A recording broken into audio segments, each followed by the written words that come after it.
Hello mga mamshi ng tahanan! Welcome again to my cooking time. I'm Grace Sulweta, Cooking, Travel and Tour. Andito na naman ang inyong manay sa napakasarap na naman natin na ulam ngayong araw na ito. Ang lulutuin ko po, nakikita nyo naman, ay napakasarap.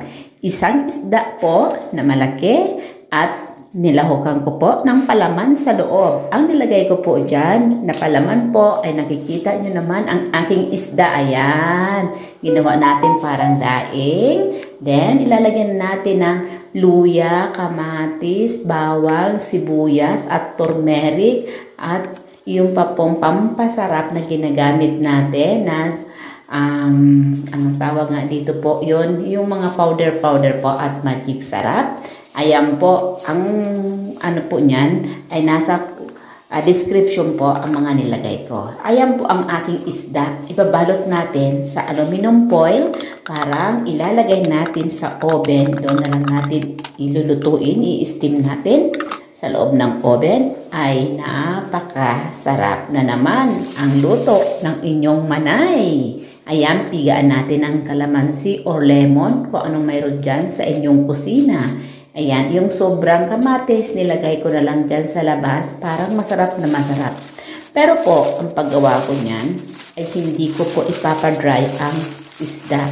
Watch my video po until the end para makita nyo na ang aking isda medyo may kaunti pa siyang sabaw kasi andoon yung lasa po ng isda. Ayan, ilalagay na natin sa ating munang tray at i-oven natin po. Ayan, nakikita nyo naman, nilagay na ni Manay sa loob ng oven. Within 40 minutes lang po yun. Kasi ang isda, madali lang naman maluto.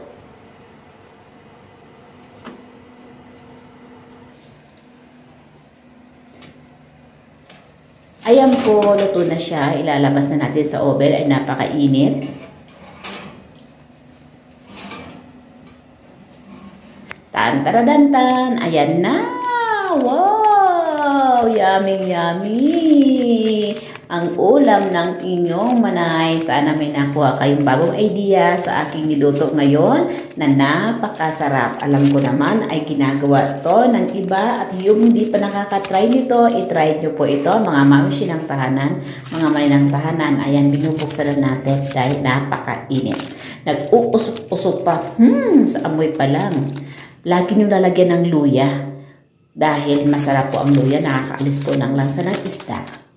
Ayan po. Ang sarap ng ulam naman ni Manay. Ayan po, mayroon pa siyang kaunting sabaw kasi hindi ko nga pinatuyo. Dahil masarap yung may kaunting sabaw siya pero hindi siya malangsa. Try nyo po ito. Kaya yan yung sabaw na yun, ilalagay ko yun sa aking kanin na napakasarap. Kasi po, pag pinadry na natin, wala na pong hindi na natin malalasahan yung lasa po ng isda para rin siyang inihaw. Kaya medyo may sabaw pa rin ang aking luto. Ayan. Sarap. Yummy, yummy. Ayan na po, nakikita nyo naman. Wow! Maraming salamat po sa inyong lahat at sa lahat nanonood ng aking YouTube channel. See you po my next video. Bye-bye!